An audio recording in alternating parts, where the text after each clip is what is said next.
Nurse, जितनी जल्दी हो सके सर्जरी की प्रिपरेशन करो। और अंकिता, जितनी जल्दी हो सके काउंटर पर फीस डिपॉजिट करवाओ, फास्ट। डॉक्टर ने डिक्लेयर कर दिया था कि शिवानी को बहुत ज्यादा पेन हो रहा है और उसका ऑपरेशन अभी तुरंत करना होगा। डॉक्टर, मैं इतनी जल्दी 8 लाख रुपए कहाँ से लाऊंगी? Right now Ankita, I don't have time to give you options. ये तो तुम्हें खुद ही फिगर आउट करना होगा। मुझे कुछ तो टाइम दो। Listen, I can't do that surgery. उसके लिए डॉक्टर रायना आएंगे and he is very professional with his fees and all. जब तक काउंटर पर उनकी फीस डिपॉजिट नहीं होगी, he will not even touch her. Ankita को ये एटीट्यूड बहुत अजीब लगा, लेकिन अब उसके पास और ऑप्शन भी क्या था।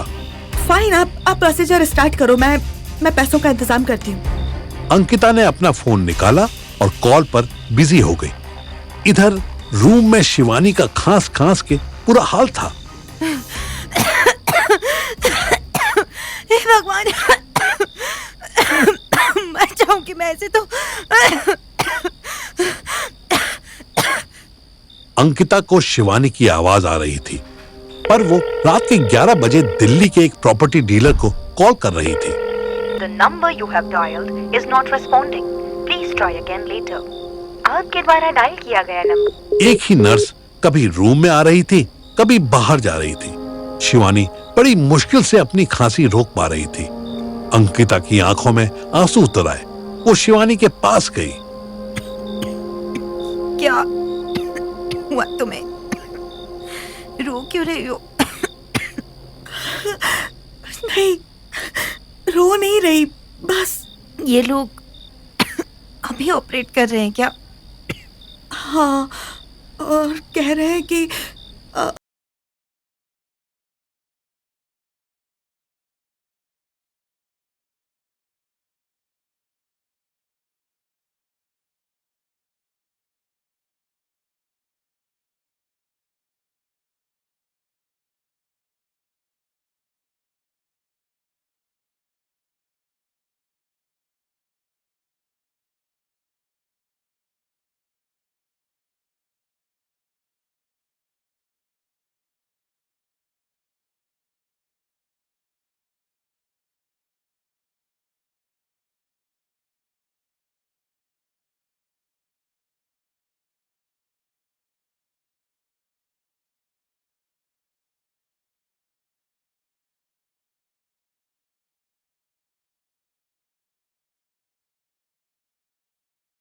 टकराते टकराते बची। What's wrong with you sister? तुम इसी रूम में सर्जरी का सेटअप करोगे या ऑपरेशन थिएटर अलग है? नर्स ने कोई जवाब नहीं दिया और चली गई। शिवानी धीरे से बोली, जाओ, डॉक्टर को बोलो कि 2 लाख अभी डिपॉजिट कर सकते हैं, बाकी 2 डेज में। वैसे भी मैं तो यही हूँ ना। अंकिता ने धीरे से सर हिलाया और रूम से बाहर निकल गई। उसके निकलने की देर थी कि नर्स वापस रूम में घुस गई। अंकिता डॉक्टर को ढूंढती ढूंढती नर्सिंग होम के बाहर आ गई। आप यहाँ? डॉक्टर कोने में खड़ा होकर सिगरेट पी रहा था। मैंने बात की पाठक से। क्या बोले वो? उसने मेरी बात मान ली है। ये सच कि वो सिर्फ मेरे लिए 1 लाख कम कर देगा। तो मैं 8 नहीं, सिर्फ 7 लाख डिपॉजिट करने होंगे। अंकिता के फेस पर जो एक सेकंड के लिए होप नजर आई थी, वो फिर गायब हो गई। लिसन डॉक्टर, हम भी 2 लाख से ज्यादा डिपॉजिट नहीं कर सकते। आप खुद भी देखो, अभी रात का वक्त है, दिल्ली में कोई फोन भी नहीं उठा रहा। आई एम सॉरी अंकिता, मैं आपको प्रेशर नहीं करना चाहता, बट पेमेंट तो। ठीक है फिर डॉक्टर, मैं शिवानी को लेकर दिल्ली चली जाती हूँ। आई एम श्योर वहाँ तो ट्रीटमेंट होगा ही। अब तक किसी देवता की तरह प्यार से बात करने वाला डॉक्टर अचानक भड़क गया। What nonsense! आई थॉट तुम पढ़ी लिखी हो, तुम में सेंस होगा, बट तुम एक ऐसे पेशेंट को जिसकी सांस अटक रही है, उसको ट्रैवल पे कैसे ले जा सकती हो? I am sorry doctor, but मेरे पास भी कोई और ऑप्शन नहीं है। मैं चाहकर भी आपने जो अमाउंट बताया वो डिपॉजिट। वेट, 1 मिनट दो मुझे। डॉक्टर अपने मोबाइल में देखने लगा। अंकिता को लगा जैसे वो कोई कैलकुलेशन कर रहा हो। अंकिता चोरी छुपे उसकी स्क्रीन देखने लगी तो पता चला कि डॉक्टर अपने अकाउंट का बैलेंस देख रहा था। सी, मेरे अकाउंट में इस वक्त 5 लाख है। तुम 2 लाख अभी डिपॉजिट कर दो, बैलेंस मैं ऑन गुड फेथ डिपॉजिट कर देता हूँ, लेकिन तुम्हें मुझे कल में रिटर्न करने होंगे। पैसे भेजने की बात करते ही डॉक्टर अंकिता को आपसे तुम बुलाने लगा। I can't promise doctor, I am sorry. मैं अपना घर बेचने वाली हूँ, मुझे लोन अगेंस्ट प्रॉपर्टी के लिए भी कम से कम 2-3 दिन तो वेट करना पड़ेगा। वो कुछ सोचने लगा। देखो, मैं भी तुम्हारी तरह जॉब वाला आदमी ही हूँ, मेरी भी EMI जाती हैं, तो अगर तुम पूरे 5 नहीं कर सकती तो एटलीस्ट परसों सुबह तक कर देना, मुझे एक इंस्टॉलमेंट देनी होगी। श्योर डॉक्टर, ये मैं कर सकती हूँ। All right then, let's get back to work. Doctor ने सिगरेट फेंकी और अंदर जाने लगा ही था कि अंकिता ने उसका हाथ पकड़ लिया। Thank you so much doctor, आप कितने अच्छे हैं। You are so cooperative. मैं किसी की जान की कीमत समझता हूँ अंकिता, बट तुम भी मेरी मजबूरी समझो। मैं समझ रही हूँ sir, I am really grateful. मैं अभी 2 लाख डिपॉजिट करवाती हूँ। अंकिता की आंखों में माइनर से आंसू आए और डॉक्टर के फेस पर हल्की सी स्माइल आई। डॉक्टर नर्सिंग होम के अंदर चला गया और अंकिता बाहर जाने लगी। डॉक्टर रुका, घूमा और बोला, अरे कहाँ? पहले पेमेंट करवा दो। वो सर ATM मशीन तक जा रही हूँ, कुछ कैश निकलवा लूंगी तो इजी रहेगा। ओके, वैसे ऑनलाइन पेमेंट भी कर सकती हो, बट योर चॉइस। मैं डॉक्टर पाठक को बुलाता हूँ। अंकिता ने हाँ में सर हिलाया और थोड़ी आगे बढ़कर रुक गई। डॉक्टर नर्सिंग में घुस गया और अपने ऑफिस चला गया। अंकिता जल्दी से वापस आई और सीधे शिवानी के रूम में गई। तुम थोड़ी देर के लिए अपनी खांसी रोक सकती हो? हाँ, मैं कोई जानबूझकर नहीं खांस रही। आई नो, बट तुम्हें कुछ देर के लिए खांसी रोकनी होगी। हाँ, क्यों? खांसी रोकने के बाद सर्जरी होगी? नहीं, हमें यहाँ से भागना होगा। ये डॉक्टर फ्रॉड है। हैं? तुम्हें कैसे पता? वो किसी भी सिचुएशन में मुझे यहाँ से जाने ही नहीं देना चाहता। ही सेड अगर तुम 2 लाख रुपए डिपॉजिट कर दो तो मैं बचे हुए 5 लाख खुद डिपॉजिट कर दूंगा, और ये पैसे तो मुझे 1-2 लाख की इंस्टॉलमेंट में वापस कर देना। पहली बार सुन रही हूँ कि कोई डॉक्टर इंस्टॉलमेंट में फीस लेने को रेडी है। हाँ, उसे अपनी कार की EMI देनी है ना। मैं इंश्योरेंस कंपनी में 5 साल काम कर चुकी हूँ, मुझे पता है कि तुम ये फोर्थ प्ले छोड़ो ना, डायरेक्ट इंटरकोर्स पे आओ। व्हाट? अरे मेरा मतलब यहाँ से निकलना कैसे है ये बताओ। ओह, मुझे लगा कि तुम मनु की तरह बात क्यों करने लगी। चाचा कहते थे कि जब किसी से बहुत नफरत हो जाए तो हम भी उसके जैसे होने लगते हैं। सही कहते थे। तुम स्टैंड बाय पर रहो, मैं बैकडोर देख कर आती हूँ। लेकिन हम जाएंगे कहाँ? दिल्ली बुला रही है। मनु सही कहते थे कि हमें यहाँ रुकना ही नहीं चाहिए था। तुम अपनी खांसी कंट्रोल करो, मैं अभी आती हूँ। शिवानी ने बस हल्का सा सर हिलाया और अपनी खांसी रोकने की कोशिश करने लगी। रात के 2 बज रहे थे। सरकारी हॉस्पिटल के OPD में ज्यादातर पेशेंट सो रहे थे। जो जाग भी रहे थे उनकी आंखें मोबाइल में घुसी हुई थी और उनके कान में ईयरफोन्स लगे हुए थे। गौरव भी खराटे मारकर सो रहा था। मन्नू, साहिल और गौरव खाना खाने के 2 घंटे बाद तक गप्पे मार रहे थे। इस गप में 1-2 बार गौरव के मुंह पर शिवानी का नाम भी आया था और जोश जोश में साहिल भी अपने भाई साजिद का नाम ले चुका था। साहिल और मन्नू भी बैठे बैठे सो गए थे। 2 बजे के बाद साहिल की आंख खुली। उसने सबसे पहले अपनी पॉकेट चेक की, फिर इधर उधर देखकर कंफर्म किया कि कोई उसे देख नहीं रहा है। फिर उसने अपना नाइफ निकालकर 1 सेकंड तक उसकी शाइन देखी, फिर अपनी दूसरी पॉकेट में रख लिया। उसको ऐसा करते हुए मनु ने देख लिया पर कुछ रिएक्ट नहीं किया और फिर से आंख बंद करके सोने की एक्टिंग करने लगा। वो धीरे से उठा और OPD से बाहर निकल गया। उसके जाते ही मनु ने फिर आंखें खोली और साहिल के पीछे चल दिया। OPD के बाहर फिर भी थोड़ी चहल पहल थी। कुछ बूढ़े खुले मैदान में आग जलाकर हाथ ताप रहे थे। मनु ने देखा कि साहिल कुछ सेकंड्स तक उन बुड्ढों के साथ रुका। उसने एक सिगरेट जलाई और फिर आगे चल दिया। मनु भी चेस के घोड़े की तरह ढाई चाल से फुदकता हुआ उसके पीछे पीछे जाने लगा। अभी मनु को पीछा करते 2 मिनट भी नहीं हुए होंगे कि साहिल रुका और पलटा। पीछा करने की क्या जरूरत थी? मेरे साथ साथ चल लेता। मेरी एक टांग नकली है ना, मैं हॉकी का प्लेयर हूँ। तेरी चाल से अपनी चाल कैसे मैच करता? साहिल ने चाकू निकाल लिया। चाल ना सही, बात तो मैच कर सकता था तू। मुझसे बोल देता, मैं थोड़ा धीरे चल देता। तुझे धीरे चलने की क्या जरूरत किनारा भाई। 1 मिनट, किनारा बोलूं या साहिल बोलूं? हाँ, वैसे अच्छा नाम बनाया ये, किनारा। साहिल मनु की तरफ चाकू लेकर आगे बढ़ने लगा।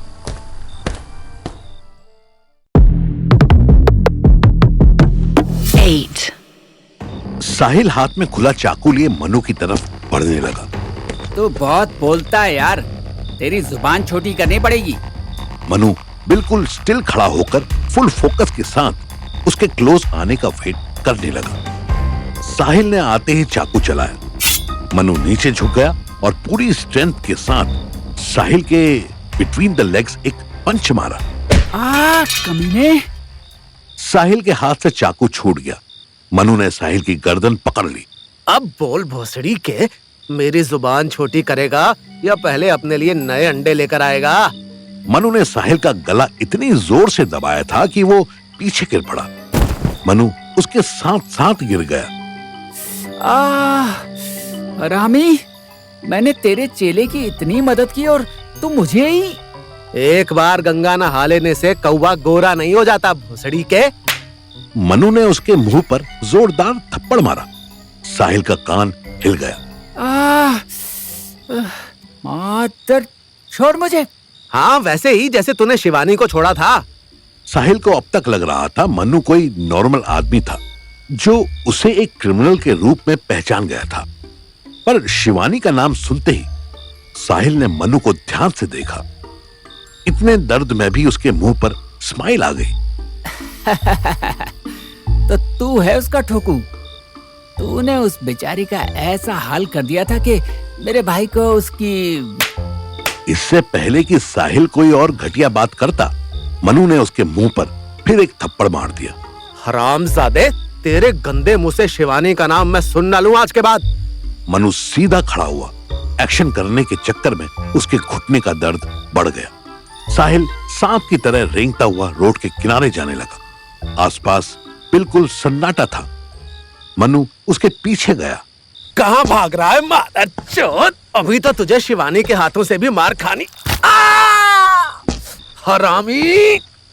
साहिल ने रोड साइड से पत्थर उठाकर मनु के सर पे मार दिया। मनु अपना माथा पकड़ के कोने में बैठ गया। मनु ने चेक किया कि उसके माथे से खून निकल रहा था। उसकी आंखों के आगे अंधेरा छाने लगा।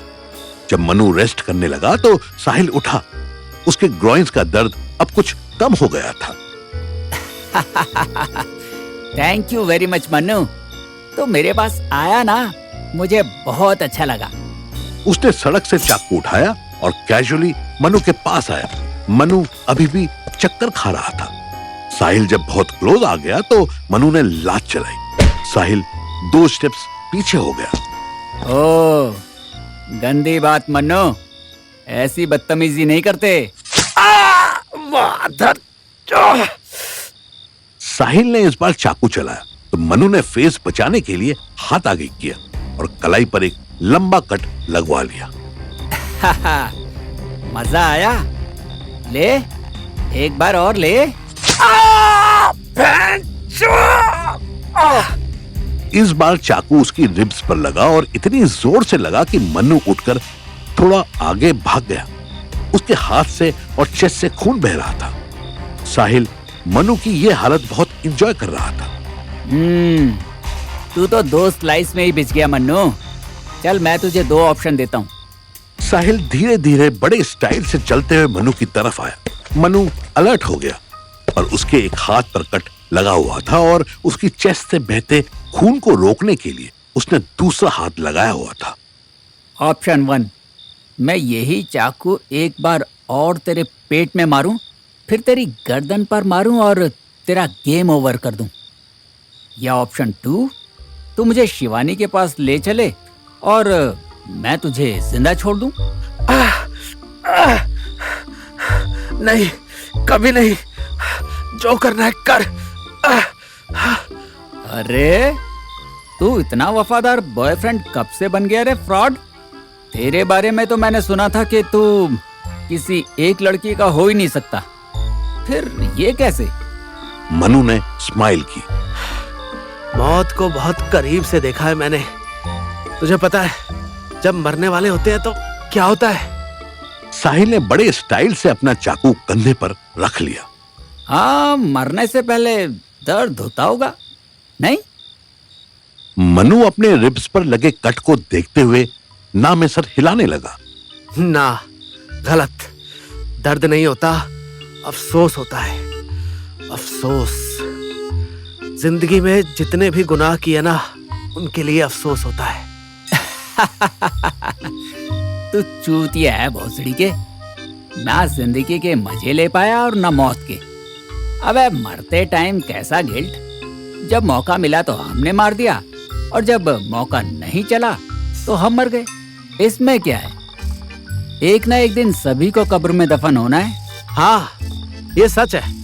पर जितने ज्यादा गुनाह होते हैं ना साहिल, कब्र भी उतनी ही गहरी नजर आने लगती है। और मेरा यकीन कर, मौत भी उतनी ही देर से आती है। क्या बकवास है ये तजुर्बा है मेरा। कश्मीर में आतंकवादियों के बीच फंस गया था मैं। बॉम्ब ब्लास्ट में मेरा आधा शरीर जल गया, एक टांग टूट गई, फिर भी देख तेरे सामने खड़ा हूँ। मौत मेरे पास आई और मुझे मुंह चिढ़ाकर चली गई। पता है क्यों? क्यों? क्योंकि अभी मेरा और जीना बाकी है। जो जो पाप किए हैं ना, उन्हें यहीं भुगतना बाकी है। साहिल कुछ सेकंड्स तक मनु का मुंह देखता रहा, पर फिर चाकू वाला हाथ सीधे करके बोला, चल बे, ये सब बकवास बात है। दुनिया में ना कोई गुनाह होता है ना कोई सवाब। कुछ होता है तो बस फैसला, या फैसले लेने की ताकत। अबे चूतिए, वो ताकत भी तो दिल से ही मिलती है। अगर दिल में गुनाहों का अंबार लगाए तो ताकत क्या पिछवाड़े से उधार लेगा? तू बहुत बोलता है मादर चोद। तेरी जुबान की बेल्ट बनवाऊंगा मैं। रुक। भाग। मैं ज्यादा नहीं, उतना बोलता हूँ जितने में मेरी जान बच जाए। मतलब? पीछे देख। साहिल ने देखा उसके कुछ डिस्टेंस पर सर पर पट्टी बांधे गौरव खड़ा था। हैं? ये क्या बात हुई? कोई गेम खेलने वाले थे तो मुझे भी बुला लेते। ओए बच्चे, जा तू अंदर जा। तू बाहर क्यों आया? अंदर जा। हम अरे क्या कर रहे हैं मनु सर? साहिल का सारा फोकस गौरव की तरफ कर मनु तेजी से उठा और वही पत्थर हाथ से पकड़कर साहिल के सर पर मार दिया। साहिल काटे हुए पेड़ की तरह रोड पर गिर गया। गौरव फटी फटी आंखों से खून से सने मनु को देखता रहा। ये क्या किया सर? क्यों किया? हाँ, बताऊंगा। पहले इसे बेहोश करने दे। मनु ने इतना जोर से साहिल के पत्थर मारा कि उसका सर चकरा गया। वो उठने की कोशिश कर ही रहा था कि मनु उसकी पीठ पर बैठा और बैक टू बैक हेड पर 2 पत्थर मार दिए। अरे ये क्या कर रहे हो सर जी? इसने मेरी जान बचाई है। मनु तीसरी बार पत्थर मारने वाला था कि गौरव ने रोक लिया। मनु ने उसे घूर के देखा। चल, यहाँ से निकलना होगा। रास्ते में बताता हूँ। उधर अंकित और शिवानी अकेले हैं। गौरव पूछना चाहता था कि अंकिता और शिवानी दोनों साथ हैं तो अकेले कैसे हो सकते, पर मनु के हाथ में खून से सना पत्थर देखकर उसके मुंह से एक वर्ड नहीं निकला। इधर अंकिता और शिवानी हॉस्पिटल रूम में सही मूवमेंट का इंतजार कर रहे थे। नर्स बस 5 मिनट में आने वाली थी। अंकिता ने मोबाइल फोटो एडिटर की हेल्प से एक ऐसा स्क्रीनशॉट रेडी कर लिया था जिसको देखो तो ऐसा लगता था जैसे नर्सिंग होम को उसने 50-50 हजार करके 4 बार में 2 लाख की पेमेंट की है, पर हॉस्पिटल के पास अब तक एक भी पेमेंट रिसीव नहीं हुई थी। अंकिता की इस स्मार्टनेस की वजह से डॉक्टर को भी थोड़ा थोड़ा डाउट हो रहा था, इसलिए उसने शिवानी के रूम के बाहर 2 नर्सेस और एक अटेंडेंट को किसी बहाने से बैठा दिया था। ये लोग चौकीदारी कर रहे हैं यार, कैसे निकलेंगे हम यहाँ से? सोच रही हूँ। तू 1 घंटे से सोच ही रही है। अंकिता ने शिवानी को घूर के देखा। शिवानी ने भी आंख नहीं हटाई।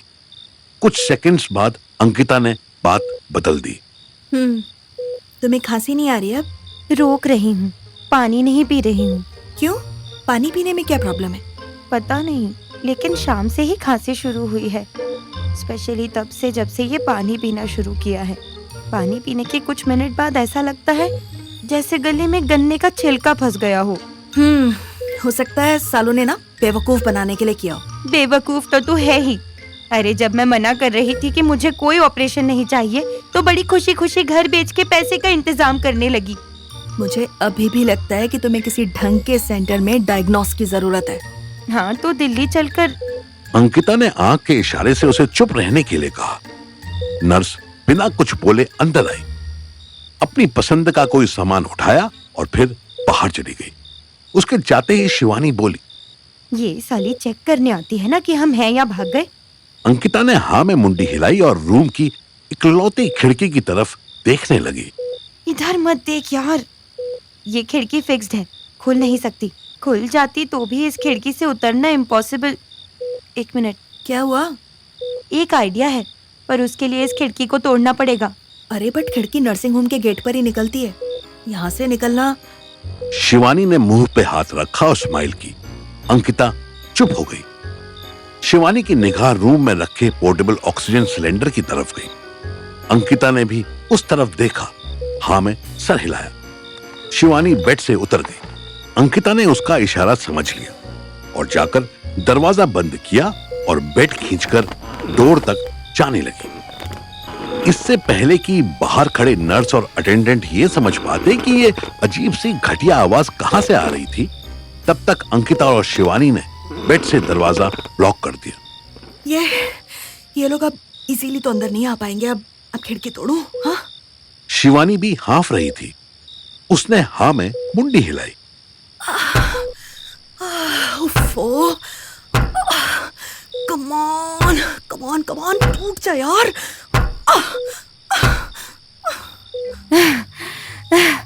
हम दोनों की आवाजें कोई सुन ले तो उसे लगेगा हम सेक्स कर रहे हैं।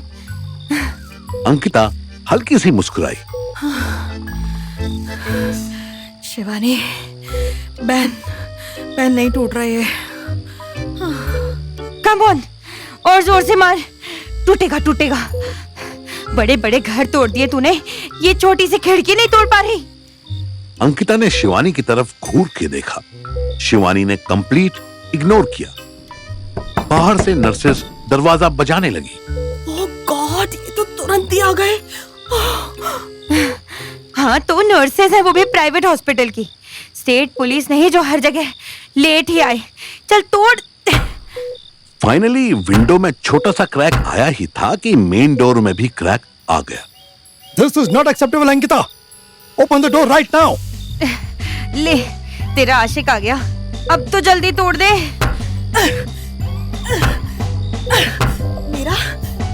मेरा आशिक अभी बाहर गया है। वो साहिल नाम के फ्रॉड का FNF करके ही आएगा। FNF क्या होता है? Full and final. अंकिता का फाइनल हाथ इतना सॉलिड पड़ा कि विंडो टूट गई। पर बाहर देखने पर एक स्लोप वाली टिन थी और उस टिन के ठीक नीचे एक गार्ड खड़ा था, तो फिलहाल शिवानी के रूम की तरफ ही देख रहा था। I told you, इस विंडो से हम कहीं नहीं जा सकते। पर सेम टाइम पर दरवाजा भी क्रैक हो गया। ओह गॉड, अब हम कहाँ जाएंगे?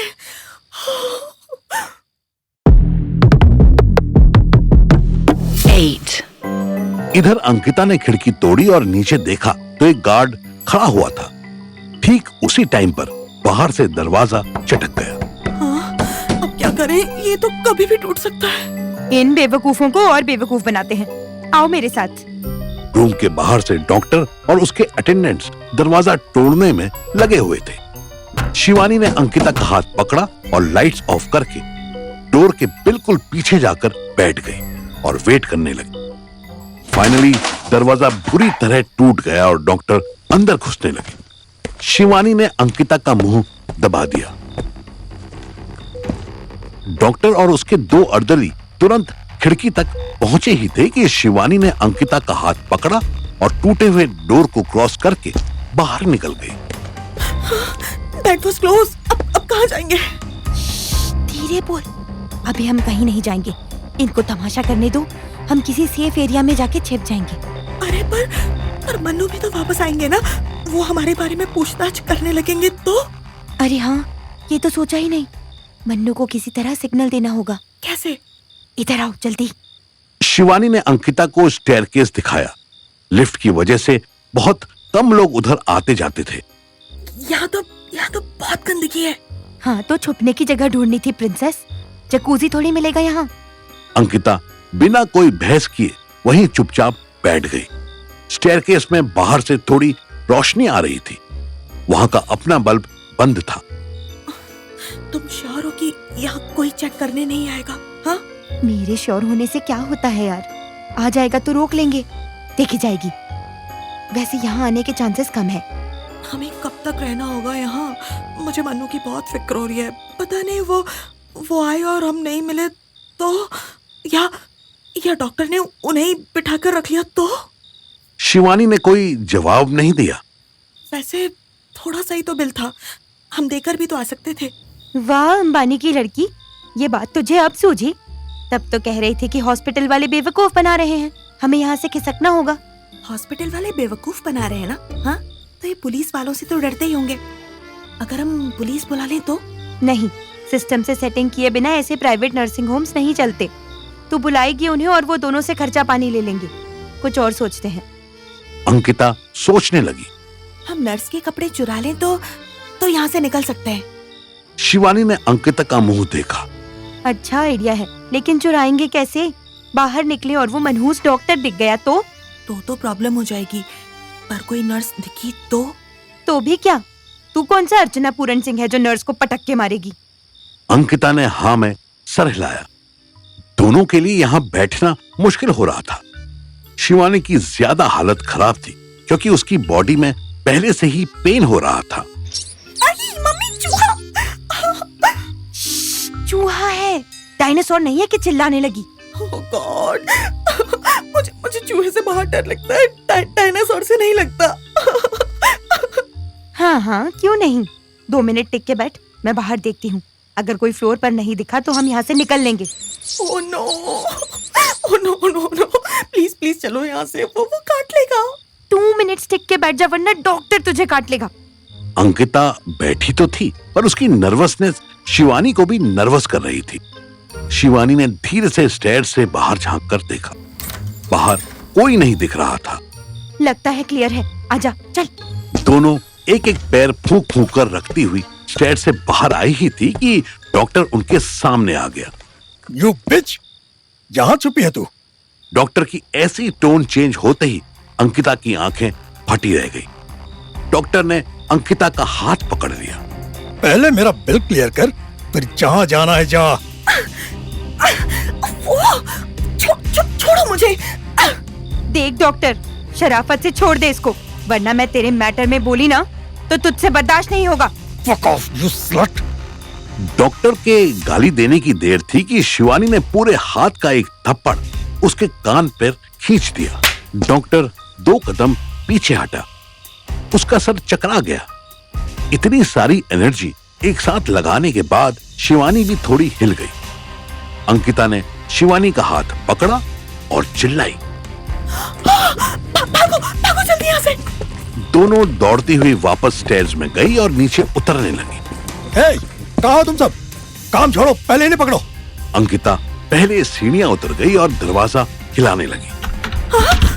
गॉड, ये तो बंद है यार, अब कहाँ जाएंगे? इसे तोड़ना होगा। पागल हो क्या? कैसे तोड़ेंगे? धक्का मार जल्दी। उनके ठीक पीछे 2 अर्दली सीढ़ियां उतर रहे थे। अंकिता ने पूरी ताकत से दरवाजे पर लात मारी। ये तो नहीं टूट रहा। अंकिता की लात का रिवर्स फोर्स अंकिता के ही जोर से लग गया। शिवानी ने अंकिता का हाथ पकड़ा और चिल्लाई, एक साथ मारेंगे। 3, 2, 1। दोनों की एक साथ पड़ी लात से दरवाजा का कुंडा टूट गया और दरवाजा खुल गया। वो लोग बाहर सड़क पर आ गए, लेकिन इस शॉट में शिवानी की हालत खराब हो गई। वो हाफने लगी। तू जा, भाग जा, मैं अभी कहीं नहीं जा सकती। वो दोनों लड़के भी दरवाजे तक पहुंच ही रहे थे कि अंकिता ने पत्थर उठा लिया और चिल्लाई, आओ आगे, ना तुम्हारा सर फोड़ा ना मैंने तो कहना। आओ, है हिम्मत है? दोनों लड़के कुछ सेकंड्स तक सीढ़ियों में खड़े होकर अंकिता को घूरते रहे कि तभी उनका डॉक्टर पीछे से चिल्लाया, अगर लड़कियां फीस भरे बिना भाग गई तो सालों तुम्हारी सैलरी से काटूंगा। लड़कों में हिम्मत आई। शिवानी तो सड़क के एक कोने में बैठकर तेज तेज सांसें लेने लगी थी, लेकिन अंकिता ने अपना पत्थर चला दिया। ये ले। पत्थर निशाने से बहुत दूर लगा। अर्दली अंकिता की तरफ बढ़े। Stay away from me. हाँ, मुझे हाथ भी मत लगाना, बता रही हूँ मैं। हाँ, छोड़ो मुझे। दोनों लड़कों ने अंकिता का हाथ पकड़ा ही था कि एक लड़के के सर पर पत्थर टकराया।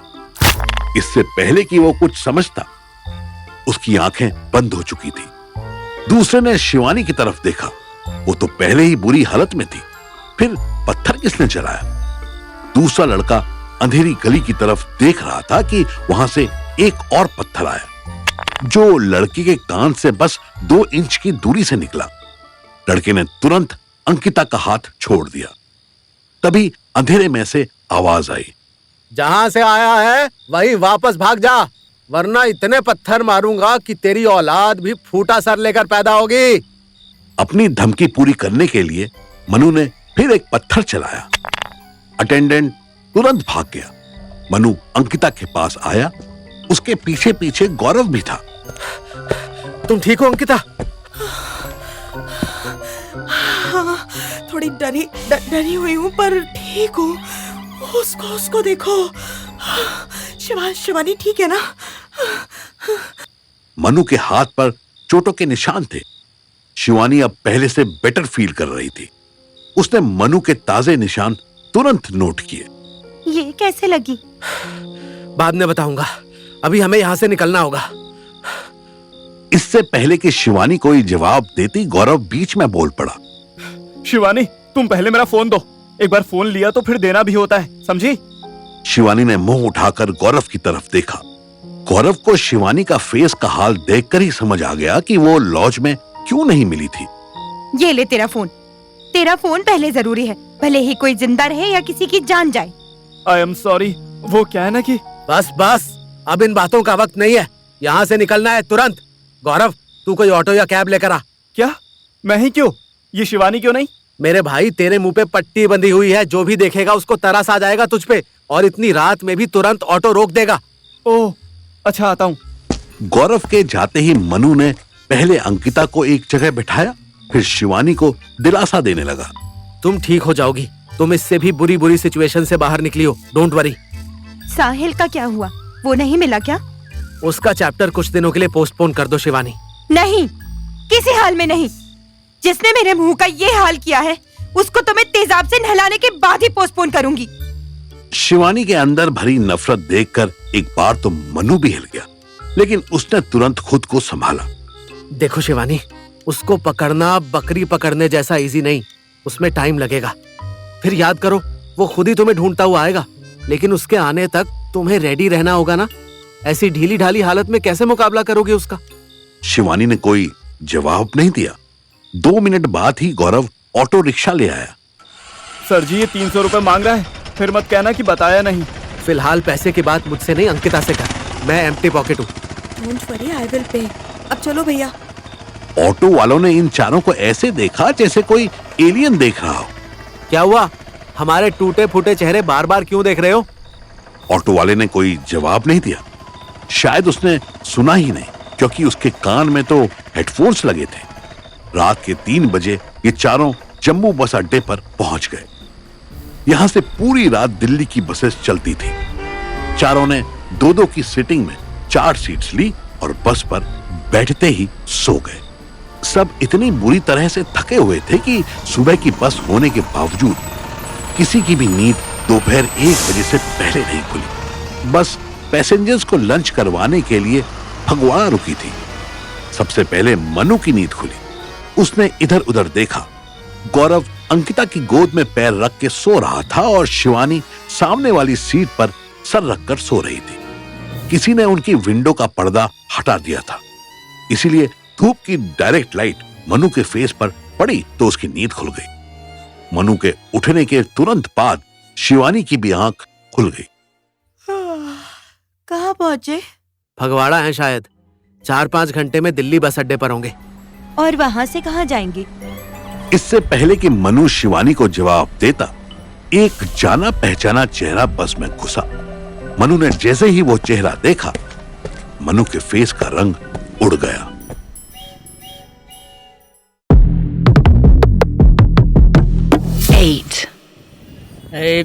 चने चने चने करारे चने चने।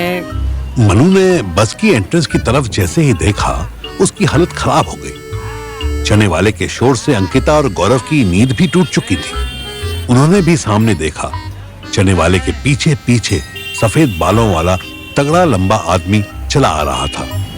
अंकिता आंखें मूंद के कंफ्यूज फेस बनाती गौरव के कान में बोली, ये अंकल जो सामने से आ रहे हैं, इनका फेस कितना मनु जैसा है ना। गौरव ने भी अंकल को ध्यान से देखा, फिर मनु की तरफ मुड़ा तो देखा मनु मुंह नीचे किए बैठा था। मन्नू सर के जैसा नहीं, मन्नू सर का फेस इन अंकल जैसा है। ये पापा है इनके। मनु तो मुंह छुपाने लगा, पर शिवानी अभी सोकर उठी ही थी। वो पानी की बोतल ढूंढने के लिए इधर उधर देखने लगी कि मनु के पापा ने उसको पहचान लिया। रे छोरी, तू तो वही है ना जो मनु संग। गौरव ने अपना माथा पीटा। लो जी, हो गया काम। शिवानी फटी फटी आंखों से मनु के पापा को देखने लगी। शिवना शैतानी, यूं ही कुछ नाम था ना तेरा। शिवानी ने एक बार मुंह छिपाते मनु की तरफ देखा, फिर तुरंत सीट से बाहर आने लगी और बोली, नमस्ते अंकल, शिवानी नाम है मेरा, शिवानी। हाउ शिवानी, बड़ी कमजोर हो गई री तू, और जे कैसा मुंह सुजा लिया है, किसी ते मार खाई है के हैं? और तेरा चाचा किधर है? बहुत हल्ला मचाया था बेटी चौथ ने। अंकल वो तो अब नहीं रहे। चलो मुक्ति मिली। तू किधर से आ रही? मैं तो दिल्ली जा रही हूँ। ओ मने पता से दिल्ली की तू है, या बस भी दिल्ली जा रही तो और कत्ते जाएगी? मैं पूछ रहा किधर से आ रही तू? जम्मू गई थी। ओह, माता के दर्शन करने हैं? हाँ जी बाबूजी। बाबूजी ने शिवानी के सर पर हाथ रख दिया। देखो कैसी फूटी किस्मत है थारी, हैं? कितनी सुंदर सुशील हुआ करती थी, कैसी हालत हो गई। बस की ज्यादातर सवारी ढाबे पर खाना खाने गई हुई थी, इसलिए ऑलमोस्ट सीट्स खाली थी। बाबूजी मनु के ठीक आगे वाली सीट पर बैठ गए। मनु अभी भी सीट के पीछे मुंह छिपा के सोने का नाटक करने लगा। खड़ी क्यों है? बैठ जा, इधर ही बैठ मेरे कॉल। जी बाबूजी। जी बाबूजी ना कर, ये बता मन्नू कहाँ है? अंकिता, गौरव, शिवानी और मनु सब बाबूजी के इस सवाल से चौंक गए। मैं कैसे बताऊं? वो न्यूज में आया ना कि। चल कुछ भी, न्यूज वाले तो बस सर पैर की बकचोदी करे हैं। इन्हें ना पता मेरा लौंडा कितना हरामी है बहनचो। वो गैल चौदा तो जमराज को टोपी पहना के आ जावे, वो भी उल्टी। आप ऐसे क्यों कह रहे हैं? सच में मन्नू। चुप कर जा, आतंकियों ने मार दिया, बर्फ में दफन कर दिया, ये सब कहानियां है। मिंटी भी रोती फिर रही है कि भैया चले गए, भैया चले गए। मैंने कहा चुप कर जा, रौला ना पा। मन्नू ऐसा ना मर सकता, उस हरामजादे को तो मैं ही गोली मारूंगा। शिवानी हैरानी से बाबूजी का मुंह देखने लगी। मुझे ना टेम ना मिला, वरना मैं आप ही कश्मीर जाता और कान पकड़ के लाता गैल चौदे के। पर मैं जानू लौट के तो भोगी चौदा यहीं आवेगा। इतनी प्रॉपर्टी छोड़ के रखी है, ऐसे कैसे ना आवेगा? मुझे तो पता नहीं बाबूजी, मैंने चाचा के जाने के पहले से ही मन्नू से मतलब खत्म कर दिया। के? चुप कर, खत्म कर दिया? ऐसा ना होता हमारे यहाँ। हमारा पूरा खानदान तुझे बहू मान चुका है, समझ रही कि नहीं? इब मन्नू के आने की देर है, ब्याह तो तुम्हारा मैं करवा के मानूंगा। शिवानी ने फिर मुंह ना खोला। 2 मिनट की ऑकवर्ड साइलेंस रही। इस दौरान शिवानी नीचे मुंह करके बैठी रही। दूसरी सीट पर अंकिता बार बार बाबूजी को ऐसे देख रही थी जैसे अभी गले लग जाएगी। तभी कंडक्टर आ गया और शोर मचाने लगा। 2 मिनट में आ जाओ सब के सब। शिवानी को लगा कि अब बाबूजी बस से उतर जाएंगे, लेकिन वो तो और फैलकर बैठ गए और गमछे से मुंह ढक लिया। बाबूजी आप कहाँ जा रहे हो? बाबूजी ने मुंह से गमछा हटाए बिना जवाब दिया। चांद पे जा रहा हूँ, चलेगी? चुप करके सो जा। लोग आकर अपनी अपनी सीट पर बैठने लगे थे। बाबूजी जिस सीट पर जबरदस्ती फैल रहे थे उस पर एक कपल बैठा था। वो वापस आया तो बाबूजी की पर्सनैलिटी देखकर डायरेक्ट कुछ नहीं बोला, पर कंडक्टर से शिकायत कर दी। कंडक्टर बाबूजी के पास आया। रे ताऊ, जे सीट छट दे और पाछे हो जा। बाबूजी ने फिर बिना मुंह से गमछा हटाए जवाब दिया। बड़े को मर जा जाके। रे ताऊ, कित जाना ये बता दे। अंबाले जाना, आ जाए तो उठा दियो। दोनों लड़का लड़की कंडक्टर की तरफ देखने लगे। कंडक्टर अपनी टोन को थोड़ा सॉफ्ट करता हुआ बोला, देखता हूँ, अंबाले जाना है, ले चलेंगे, कोई दिक्कत ना है, पर यहाँ ना बैठ, पीछे जाके बैठ जा, इतनी गल बात मान ले। बाबूजी ने अपने मुंह से गमछा हटाया। कंडक्टर को घूर के देखा। अब तूने करी कायदे से बात। जे छोरा छोरी है जिनकी सीट है, हाँ चल खाली कर दे, मान जा। वो 19-20 साल का कपल था। बाबूजी ने अजीब सी निगाह से उन्हें देखा और जोर से बोले, ब्याह तो हुआ ना होगा तुम्हारा, है? और चल दिए मौज मनाने, बहनचो, पूरी पीढ़ी खराब हो रखी है।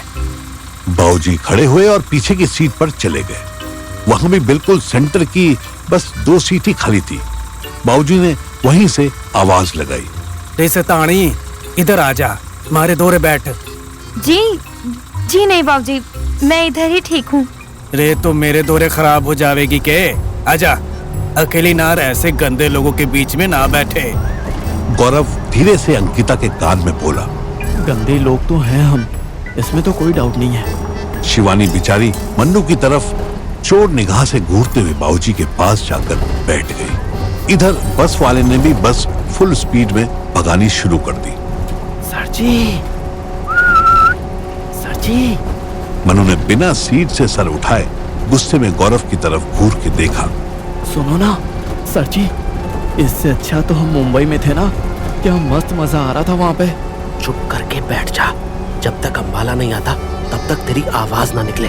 ठीक है, आवाज तो नहीं निकालूंगा, लेकिन प्रेशर बन रहा है मेरा, वो कहाँ निकालूंगा। मनु ने अपने सर पर हाथ मारा। अंकिता गुस्से में बोली, जब बस रुकी हुई थी तब तेरा प्रेशर नहीं बना? अरे बना था, पर इतना नहीं था। वो गॉसिप हो रही थी ना, तो छोड़कर कैसे जाता मैं। मर अब, रोके रहे। अंकिता मैम, अगर मैं रोक नहीं पाया ना, तो ऐसी जोरदार स्मेल आएगी कि बाकी लोग मर जाएंगे। आप समझ रही हो ना? छी, डिस्गस्टिंग। गौरव अंकिता को स्माइल देकर मुंबई याद करने लगा। कितना स्ट्रगल किया था उसने वहां, कितना मजा आया था उसको, कैसे उसे सुहाना मिली थी और पूरी रात नशे में उसके साथ बिताई थी। इधर आफताब मुंबई पहुंच चुका था। हे भगवान, बहुत कुर्बानियों के बाद यहाँ पहुंचा हूं, इस बार काम बनवा दो। ये वही आफताब था जिसे भगवान से ज्यादा अपनी मेहनत, अपने फैसलों पर भरोसा था। ये वही आफताब था जो किसी भी हालत से डरता नहीं था, लेकिन आज इसकी डर के मारे हालत खराब थी। आफताब के पास कोई सामान नहीं था, उसके पास बस 5,000 रुपए थे। कुछ सिक्के थे और एक पुराना मोबाइल था जिसकी बैटरी डाउन थी और चार्जर उसके पास नहीं था।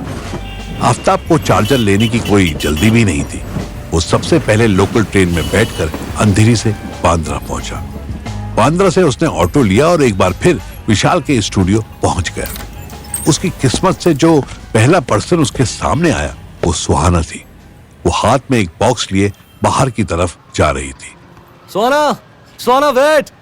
सुहाना रुकी, घूमी, उसने एक नजर आफताब पर डाली और वापस बाहर जाने लगी। आफताब को उसकी आंखें थोड़ी लाल लगी।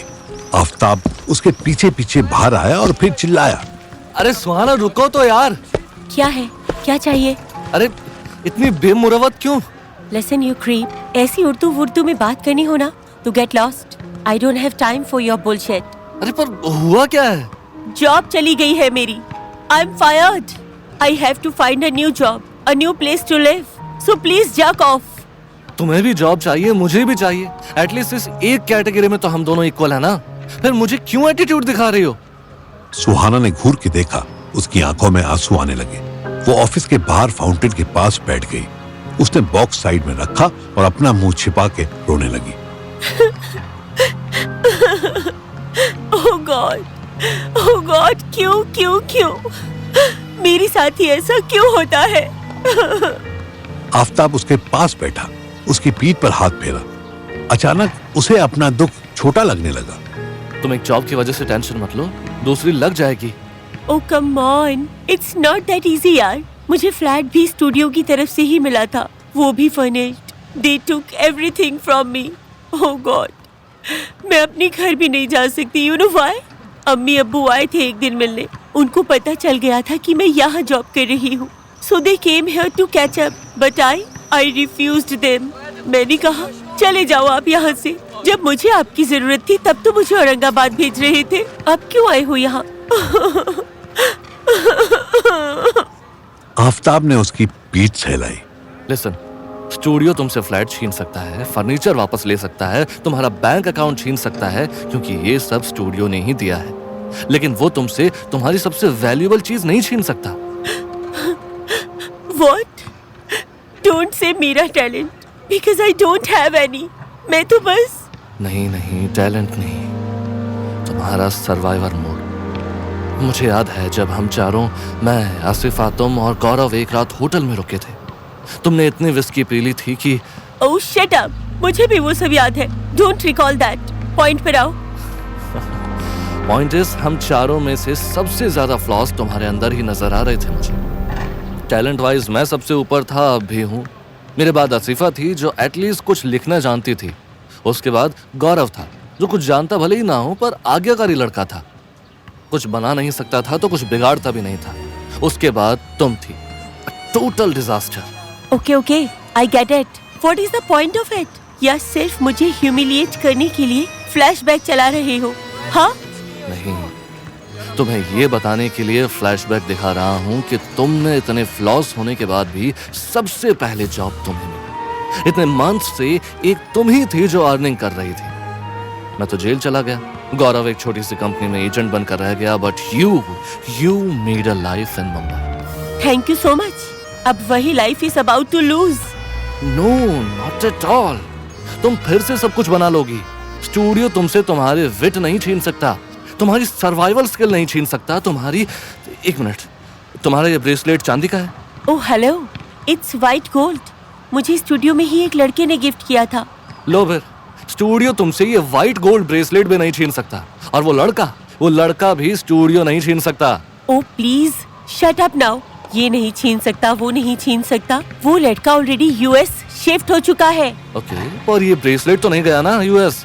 उसकी वैल्यूएशन करवा लो। और क्या, ये इतना भी महंगा नहीं है कि बांद्रा में फर्निश्ड फ्लैट का सिक्योरिटी अमाउंट मिल जाए।